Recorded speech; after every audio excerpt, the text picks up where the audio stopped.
দর্শক, কল্পনা করুন তো একটা দৃশ্য, আপনার সবচেয়ে কাছের বন্ধু, যার জোরে আপনি সারা গ্রামে দাদাগিরি করে বেড়ান, যার বন্দুকের নলের ভরসায় আপনি আপনার চারপাশের সব প্রতিবেশীকে দিনের পর দিন হুমকি দিয়ে এসেছেন, সেই বন্ধুটি হঠাৎ করে আপনার সবচেয়ে বড় শত্রুর সাথে হাত মিলিয়ে নিল। শুধু হাত মেলালোই না, শত্রুর হাতে তুলে দিল বিশাল অঙ্কের টাকা, আর আপনাকে দাঁড় করিয়ে রাখলো দরজার বাইরে, ঠিক একটা বকা খাওয়া অপরাধী বাচ্চার মতো। কেমন লাগবে তখন আপনার? ঠিক এই ভয়ঙ্কর, অপমানজনক এবং চরম অসহায় অবস্থার মধ্যে দিয়ে এই মুহূর্তে পার হচ্ছে মধ্যপ্রাচ্যে পশ্চিমাদের সবচেয়ে বড় বন্ধুরাষ্ট্র ইসরায়েল। আজকের এই এক্সক্লুসিভ ভিডিওতে আমি আপনাদের এমন একটা সত্য জানাবো, এমন কিছু তথ্য জানাবো, যেটা শোনার পর আপনারা বুঝতে পারবেন কেন আমেরিকা বাধ্য হয়ে একেবারে নিজেদের অস্তিত্ব বাঁচাতে ইসরায়েলকে এভাবে ছুঁড়ে ফেলে দিয়ে ইরানের সাথে এই আপোষটা করেছে। এই যে আমরা এতদিন ধরে শুনে আসছি আমেরিকা নাকি দুনিয়ার সবচেয়ে বড় সুপার পাওয়ার, ইসরায়েল নাকি অজেয়, এই পুরো ন্যারেটিভটা তাসের ঘরের মতো কিভাবে ভেঙে পড়ল সেটা জানলে আপনারা চমকে যাবেন। দর্শক, আপনারা সবাই জানেন যে গত কয়েকদিন ধরে আমরা ইরান এবং আমেরিকার মধ্যে হওয়া এই ঐতিহাসিক চুক্তি নিয়ে বেশ কয়েকটি ভিডিও করেছি।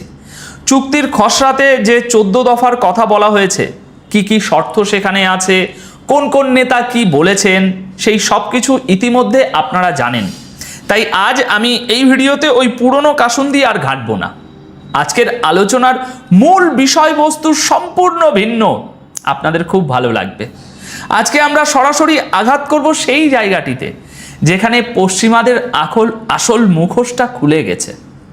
আমরা দেখব এই চুক্তি হওয়ার পর আমাদের দর্শকদের প্রধান আগ্রহের কেন্দ্রবিন্দু অর্থাৎ ইসরায়েল, তাদের ভেতরে কতটা হাহাকার চলছে, এবং আমেরিকা ও ইসরায়েলের মধ্যে যে একটা ঐতিহাসিক অটুট সম্পর্ক, সেখানে কিভাবে বিশাল বড় একটা শত্রুতা তৈরি হয়ে গেছে। আমি আপনাদের সামনে একেবারে প্রমাণ করে দেব যে ইসরায়েল আজ নিজে মুখেই নিজেদের চরম পরাজয় স্বীকার করে নিচ্ছে। দেখুন দর্শক, প্রত্যেকটা খবরের পেছনে একটা সুনির্দিষ্ট টাইম লাইন থাকে। বিখ্যাত ব্রিটিশ সংবাদ মাধ্যম দ্য গার্ডিয়ান আজ 18 তারিখ দুপুর 1টায় একটি অত্যন্ত বিস্ফোরক আর্টিকেল প্রকাশ করেছে। সংবাদের শিরোনাম দেওয়া হয়েছে, Donald Trump's Iran deal met with anger, relief and incredibility. অর্থাৎ ডোনাল্ড ট্রাম্পের এই ইরান চুক্তি একই সাথে ক্ষোভ, স্বস্তি এবং চরম অবিশ্বাসের জন্ম দিয়েছে। এই আর্টিকেলের ভিতরে এমন কিছু তথ্য আছে যা পশ্চিমা মিডিয়া সাধারণত খুব সন্তর্পণে লুকিয়ে রাখতে চায়, কিন্তু এবার তারা বাধ্য হয়েছে সত্যটা ছাপতে।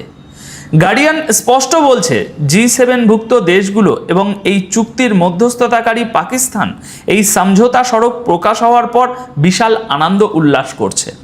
পাকিস্তানের প্রধানমন্ত্রী শাহবাজ শরীফ দুই দেশের নেতৃত্বকেই অভিনন্দন জানিয়েছেন।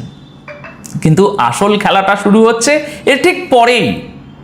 এই যে চুক্তির মাধ্যমে আগামী 60 দিনের আলোচনার পথ খুলে গেল এবং হরমুজ প্রণালী খোলার ব্যবস্থা হলো, এটা ইউরোপ এবং ফ্রান্সের জন্য স্বস্তির হলেও ইসরায়েল এবং খোদ আমেরিকার ভিতরে থাকা কিছু কট্টরপন্থীদের জন্য রীতিমতো একটা মৃত্যু পরোয়ানা হয়ে দাঁড়িয়েছে। এখানে একটা জিনিস খুব গভীরভাবে আজ বুঝতে হবে, মনোযোগ দিয়ে বুঝতে হবে দর্শক আপনাদের।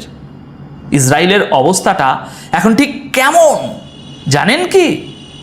বেঞ্জামিন নেতানিয়াহুর সাবেক সিনিয়র উপদেষ্টা মার্ক রেগেভ অত্যন্ত হতাশ গলায় একটি কথা বলেছেন।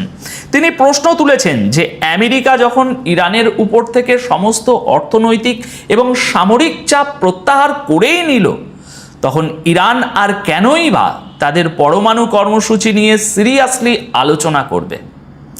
লজিক্যালি চিন্তা করুন দর্শক, মার্ক রেগেভ কিন্তু খুব বাস্তব একটা কথা বলেছেন।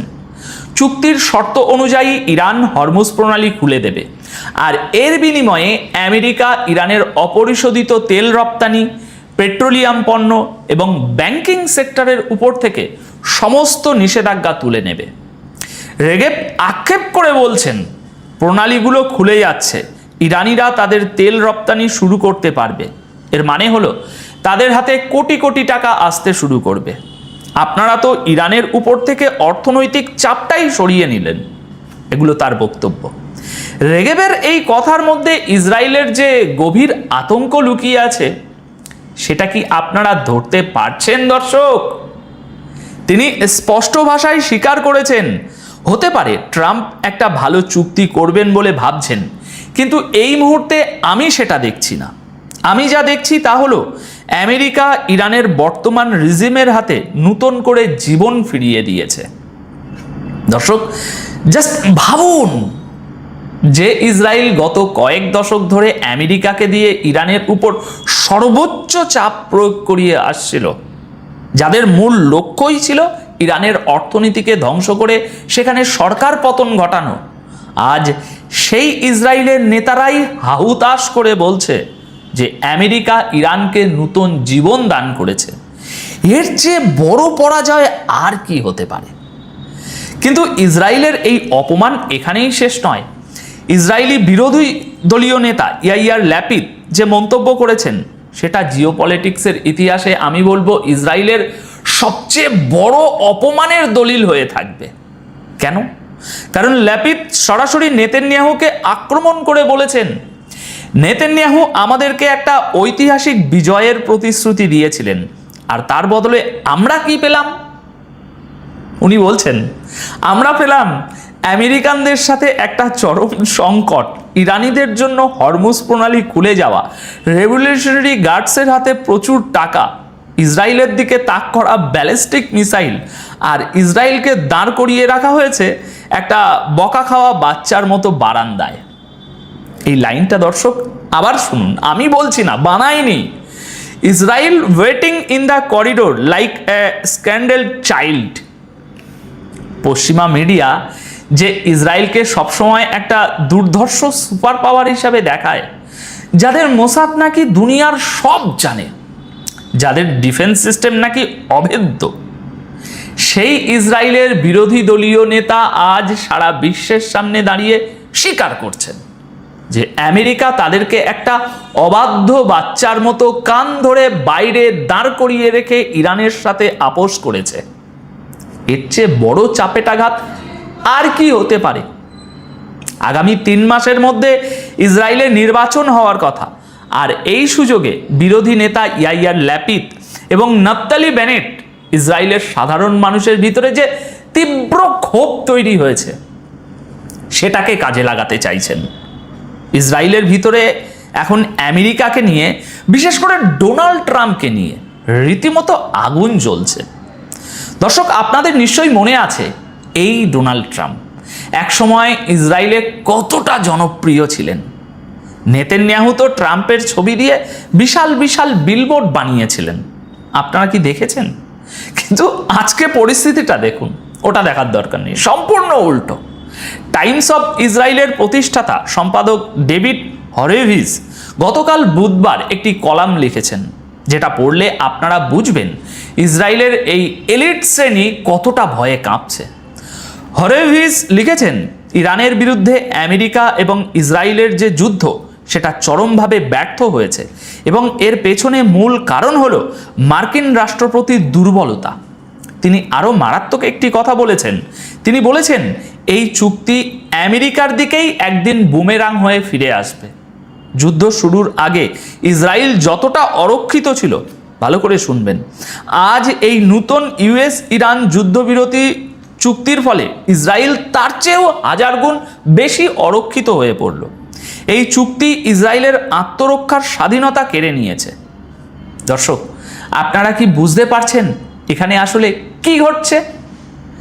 ডেভিড হরেভিজ কিন্তু ঘুরিয়ে স্বীকার করে নিচ্ছেন যে তারা ইরানের সাথে যুদ্ধে হেরে গেছেন, আর এই হারের দায় তারা পুরোপুরি আমেরিকার ঘাড়ে চাপাচ্ছেন। দেখুন, আসল ব্যাপারটা হলো ইসরায়েল এতদিন আমেরিকার কাঁধে বন্দুক রেখে গুলি চালিয়ে এসেছে। তারা হয়তো ভেবেছিল আমেরিকা চিরকাল তাদের হয়ে এরকমই যুদ্ধ লড়ে যাবে, নিজেদের রক্ত নিজেদের টাকা ঢেলে ইসরায়েলকে রক্ষা করবে। কিন্তু যখনই ইরানের মাস্টার স্ট্রোক এসে পড়ল হরমুজ প্রণালীতে, যখন গ্লোবাল তেলের বাজার ধসে পড়ার উপক্রম হলো, তখন আমেরিকা আর এক মুহূর্তও ভাবেনি।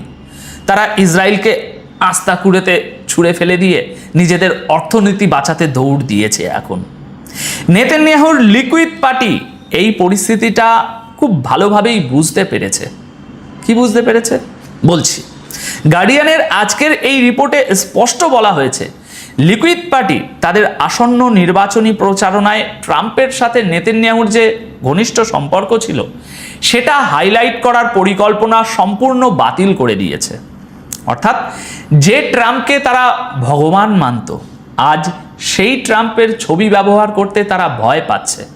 কারণ ইসরায়েলের জনগণ মনে করে ট্রাম্প তাদের পিঠে ছুরি মেরেছে। তবে ইসরায়েলের ভিতরে যে সবাই ঘোরের মধ্যে আছে তা কিন্তু নয়। ইসরায়েলি মিলিটারি ইন্টেলিজেন্সের ইরান শাখার সাবেক প্রধান তিনি অত্যন্ত বাস্তবসম্মত একটি কথা বলেছেন। তিনি স্বীকার করেছেন যে এই চুক্তির মাধ্যমে মার্কিন নীতি অবশেষে বাস্তবতায় ফিরে এসেছে। তিনি লিখেছেন, পরিস্থিতি পুরোপুরি নিয়ন্ত্রণের বাইরে চলে যাওয়ার আগেই মার্কিন প্রশাসন তাদের চরমপন্থী লক্ষ্য থেকে পিছিয়ে এসেছে এবং একটি অনেক বেশি পরিমিত ও বাস্তবসম্মত দৃষ্টিভঙ্গিতে ফিরেছে। দর্শক, একজন সাবেক ইসরায়েলি ইন্টেলিজেন্স প্রধান যখন কথা বলেন তখন বুঝতে হবে ভিতরে ভিতরে তারা কতটা অসহায় হয়ে পড়েছিল। তারা বুঝতে পেরেছিল যে ইরানের সাথে ফুল স্কেল যুদ্ধে গেলে ইসরায়েলের মানচিত্র থেকে মুছে যাওয়ার মতো অবস্থা তৈরি হতো, আর আমেরিকাও সেটা খুব ভালো করেই জানতো, তাই না? আচ্ছা, এবার আসুন আমরা খোদ আমেরিকার ভিতরের অবস্থাটা একটু দেখি। সেখানেও চরম বিভক্তি এবং হাহাকার।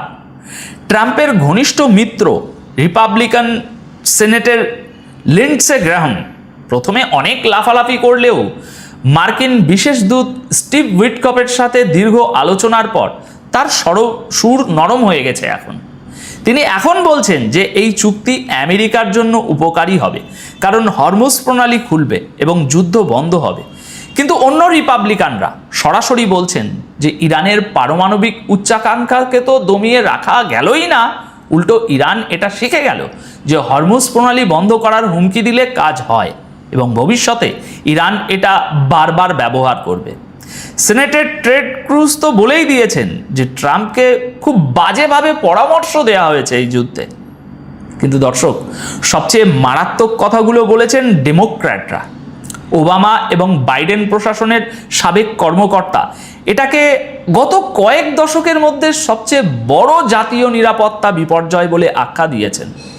আর ডেমোক্রেটিক সেনেটের অ্যাডাম শিফ তিনি বলেছেন এর চেয়ে বড় আত্মসমর্পণের কথা চিন্তাও করা যায় না। শিফের কথাটা আপনারা খুব মনোযোগ দিয়ে শুনবেন দর্শক। তিনি বলেছেন, ইরান পেল নিষেধাজ্ঞা থেকে মুক্তি, তাদের আটকে থাকা ফান্ডের রিলিজ, তেল রপ্তানি করার ক্ষমতা এবং $300 বিলিয়ন একটা রিকনস্ট্রাকশন ফান্ড। আর এর বিনিময়ে আমেরিকা কি পেল? তিনি জিজ্ঞাসা করছেন। আমেরিকা পেল ইরান পরমাণু অস্ত্র বানাবে না এমন একটা অস্পষ্ট প্রতিশ্রুতির পুনরাবৃত্তি মাত্র। দর্শক, চিন্তা করুন, $300 বিলিয়ন, এটা কোনো সাধারণ অঙ্ক নয়। আমেরিকা, যারা কিনা ইরানকে ভাতে পানিতে মারার জন্য দশকের পর দশক ধরে স্যাংশন দিয়ে আসছিল, তারাই আজ ইরানকে $300 বিলিয়ন পুনর্গঠন ফান্ড দিতে রাজি হয়েছে। এটা কি আমেরিকার জয় আপনি বলুন, নাকি চরম পরাজয়? ইরানের প্রধান আলোচক মোহাম্মদ গালিবাফ কিন্তু ঠিকই বলেছেন, এই চুক্তি হলো মার্কিন ব্যর্থতার একটি রেকর্ড। দর্শক, ট্রাম্প এই চুক্তিটা কোথায় সই করেছে জানেন? গার্ডিয়ানের রিপোর্টে স্পষ্ট উল্লেখ আছে ফ্রান্সের ভার্সেয়া প্রাসাদে প্রেসিডেন্ট ইমানুয়েল ম্যাক্রোর সাথে ডিনার করার সময়। এই ভার্সেয়া প্রাসাদেই 1919 সালে প্রথম বিশ্বযুদ্ধ শেষে জার্মানির উপর জোর করে চুক্তি চাপিয়ে দেওয়া হয়েছিল। কিন্তু আজকের চিত্রটা সম্পূর্ণ ভিন্ন। ম্যাক্রো স্বস্তির নিঃশ্বাস ফেলে বলেছেন যে এই চুক্তির ফলে একটা চরম অস্থিতিশীল পরিস্থিতির অবসান হলো, যা আমাদের অর্থনীতির জন্য ভয়ানক পরিণতি ডেকে আনছিল। দর্শক, এখানেই লুকিয়ে আছে আসল রহস্যটা। আমেরিকা কেন ইসরায়েলের মতো একটা মিত্রকে রাস্তায় ছুঁড়ে ফেলে দিয়ে ইরানের সাথে এই চুক্তি করলো? এর উত্তর হলো মাল্টিপোলার ওয়ার্ল্ড এবং গ্লোবাল ইকোনমিক শিফটিং। আমেরিকা এবং ইউরোপ খুব ভালো করে বুঝতে পেরেছিল যে তারা যদি এখন ইরানের সাথে জেদ ধরে বসে থাকে আর ইরান যদি সত্যি সত্যি হরমুজ প্রণালী পুরোপুরি ব্লক করে দেয়, তবে বিশ্ববাজারে তেলের দাম এমন পর্যায়ে পৌঁছাবে যে গোটা পশ্চিমা অর্থনীতি একদিনে ধসে পড়বে। শুধু তাই নয়, এর পেছনে কলকাঠি নাড়ছিল তো রাশিয়া এবং চীনের মতো সুপার পাওয়াররা, যারা ব্রিক্সের মাধ্যমে ইতিমধ্যেই ডলারের আধিপত্যকে চ্যালেঞ্জ করে বসেছে। পশ্চিমাদের কাছে আর কোনো উপায় ছিল না দর্শক, এটা একদম বাস্তব সত্য। তারা বুঝতে পেরেছে যে সামরিক পেশি শক্তি দেখিয়ে এখন আর মধ্যপ্রাচ্যকে নিয়ন্ত্রণ করা সম্ভব নয়। ইরান আজ শুধু একটা দেশ নয়, তারা এমন একটা অক্ষশক্তির কেন্দ্রবিন্দুতে পরিণত হয়েছে যাকে ধ্বংস করতে গেলে খোদ পশ্চিমা সভ্যতাকেই চরম মূল্য চোকাতে হবে। তাই আমেরিকা বাধ্য হয়ে নিজেদের অস্তিত্ব বাঁচাতে, নিজেদের অর্থনৈতিককে বাঁচাতে ইসরায়েলকে ছুড়ে দিয়েছে। তারা প্রমাণ করে দিয়েছে যে আন্তর্জাতিক রাজনীতিতে কেউ কারো চিরস্থায়ী বন্ধু নয়, স্বার্থটাই আসল। ইসরায়েল আজ সেই স্বার্থের জাঁতাকলে পিষ্ট হয়ে বুঝতে পারছে যে এতদিন তারা যাকে রক্ষাকর্তা ভেবেছিল, সেই রক্ষাকর্তাই এখন নিজের প্রাণ নিয়ে পালাচ্ছে।